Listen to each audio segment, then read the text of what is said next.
చేరుకున్న Cambodia human trafficking బాధితులు. Cambodia cyber నేరగాళ్ల నుంచి ఉత్తరాంధ్ర జిల్లాలకు చెందిన 25 మందికి విముక్తి.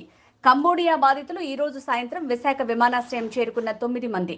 హ్యూమన్ ట్రాఫికింగ్ లో దర్యాప్తు ముమ్మరం చేసిన విశాఖ పోలీసులు. హ్యూమన్ ట్రాఫికింగ్ వలలో చిక్కుకున్న వివిధ జిల్లాలకు చెందిన 150 మంది. సైబర్ నేరగాళ్ల చెర నుంచి తప్పించుకుని పోలీసులకు సమాచారం ఇచ్చిన విశాఖవాసి. దేశవ్యాప్తంగా సైబర్ నేరగాళ్ల చేతిలో చిక్కుకున్న 5,000 మంది భారతీయులు. కంబోడియా నుంచి విశాఖ వచ్చిన వారి కుటుంబ సభ్యులు విశాఖ ఎయిర్పోర్టులో ఆనందాల వెల్లువ.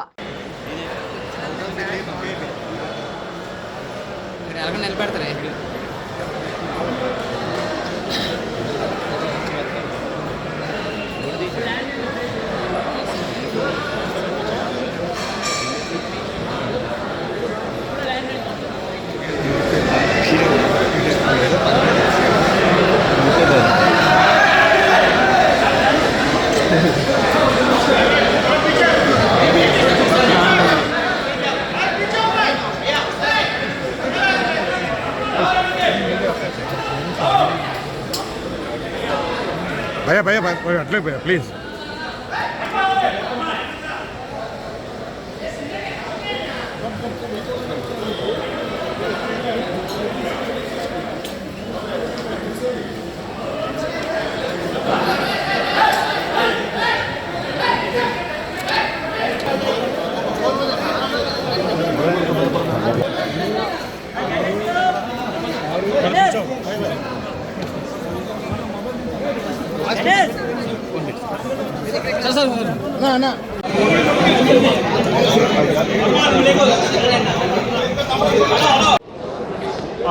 आपका नाम क्या, कहाँ से है? सर मैं वाइजैक से है सर, मेरा नाम आरिश है सर। बोलिए क्या हुआ?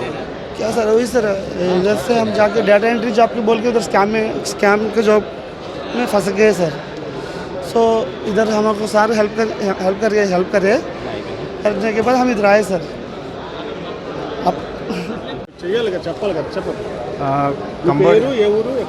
నా పేరు రవీంద్ర, నేను వైజాగ్.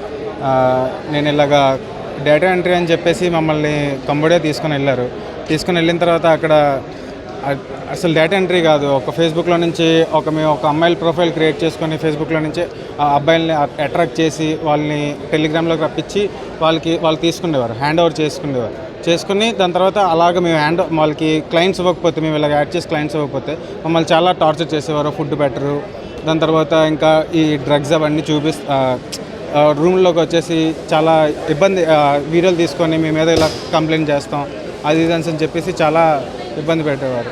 షిఫ్ట్స్ కూడా మేము ఇంకా క్లయింట్స్ యాక్సెప్ట్ చేయకపోతే షిఫ్ట్స్ కూడా చాలా ఎక్స్టెండ్ చేసేవారు. చాలా బ్యాంకాక్ డేటా ఎంట్రీ జాబ్స్ అని తీసుకెళ్తారు. బ్యాంకాక్ నుంచి బై రోడ్ ఏమొచ్చి క్యాబ్ మ్యాన్ ఏమొచ్చి తీసుకెళ్తున్నారు. అసలు అది ఎక్కడికి అంటే బ్యాంకాకే ఇది కూడా అని చెప్తారు, కానీ అది కంబోడియా తీసుకెళ్ళి అక్కడ ఏమొచ్చి నైటే తీసుకెళ్తారు. రూమ్కి తీసుకెళ్ళి ఒక రూమ్లో పెట్టేసి, అది కంపెనీ అని తెలియదు, ఒక ఫుడ్ అది ఫస్ట్ ముందు తీసుకెళ్ళి నైట్ ఒక కంపెనీకి తీసుకెళ్ళి ఆ కంపెనీలో జాయిన్ చేసేస్తారు. జాయిన్ చేసిన తర్వాత అసలు ఆ వర్క్ ఏంటి అదేంటి కూడా తెలియదు ఎవరికి కూడా.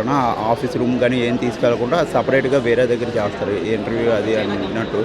కానీ అక్కడికి వెళ్ళి లోపలికి వెళ్ళిన తర్వాత తెలిసిన తర్వాత బయటకు వద్దామంటే రావడం అయితే కష్టం. ఒకవేళ వస్తాననేసి చెప్పినా సరే గెన్నపెట్టి అది పెట్టి బెదిరించడం, లాఠీలతో కొట్టడం, తర్వాత కరెంట్ షాకులు ఇవ్వడం, డ్రగ్స్ ఇవ్వడం, ఇలా రకరకాలుగా టార్చర్ చేస్తారు. ఇది చాలా టూ మచ్గా ఉంటుంది. మా విషయంలో అయితే ఎంఎస్సీ, సిబిఐ, తర్వాత లోకల్ పోలీసులు ఎన్వై చాలా బాగా సపోర్ట్ చేశారు. వాళ్ళు ఇన్వాల్వ్ అవ్వడం వల్ల డైలీ ఆ ఫోన్ కాల్ చేయడం, ఎలా ఉన్నారు ఏంటి అనేసి తెలుసుకోవడం, దానివల్ల మేము ఇంత త్వరగా రాగలిగాం. Thank you so much. Ramakrishna అనకప్ప. పేరు అదంతా మొత్తం. నా పేరు కిషోర్. నేను అనకాపల్లి నుంచి 2 months బ్యాక్ నేను కంబోడియా వెళ్ళాను. అంటే నాకు ఫస్ట్ బ్యాంకాక్ అని చెప్పారు. నా ఏజెంట్ పేరు రాజేష్, అతను ఆల్రెడీ అరెస్ట్ చేశారు. సో మేము ఒకసారి ఎంటర్ అయిన తర్వాత మళ్ళీ మేము బ్యాక్ రావడానికి అమౌంట్ కట్టాలి. అమౌంట్ కడదామన్నా గన్స్తో బెదిరిస్తారు, ఐరన్ రాడ్స్తో బెదిరిస్తారు. సో మేము అవన్నీ చూసిన తర్వాత భయపడి మేము ఫర్దర్గా స్టెప్ తీసుకోలేకపోయాం. తర్వాత మా సార్ వీడియో చూసిన ప్రెస్ మీట్ చూసిన తర్వాత మాకు ధైర్యంతో మా బావ ఇన్స్పిరేషన్, మా బావ నాకు కొంచెంగా ధైర్యం ఇచ్చి ఆ వీడియో ప్రెస్ మీట్ వల్ల మాకు కొంచెంగా స్ట్రెంత్ వచ్చిన వల్ల ఎంబసీ కాంటాక్ట్ అయ్యింది. ఎంబసీ కాంటాక్ట్ అక్కడ ఇష్యూ జరిగే ముందు 10 hours ముందు నన్ను ఎంబసీ వాళ్ళు కాంటాక్ట్ చేసి నన్ను అరెస్ట్ చేశారు. అతను కస్టడీలో తీసుకున్నారు ఎంబసీ వాళ్ళు. అక్కడ తర్వాత నుంచి మా అక్కడ వీళ్ళందరూ యూనిటీ అవ్వి వాళ్ళ మీద చేశారు కాబట్టి అంతా వాళ్ళ మీద రియాక్ట్ అయ్యారు. అదే ఇక్కడ మన దగ్గర పవర్ లేకపోతే మాత్రం వీళ్ళు ఎవరు మేము ఎవరూ రాము. అసలు కంబోడియాలో నరకం క్లాత్ చూపించేస్తారు. డ్రగ్స్తోనే డ్రగ్స్తోని ఈ యాక్టివిటీస్తో వీడియో కూడా చేయించారు మాతో 2-3 మెంబర్స్తో. చాలా వాళ్ళు ఇది అవ్వారు. సో ఈ శారదా దయ వల్ల మేము లాస్ట్కి ఇండియాకి రీచ్ అవ్వం. Thank you for police department.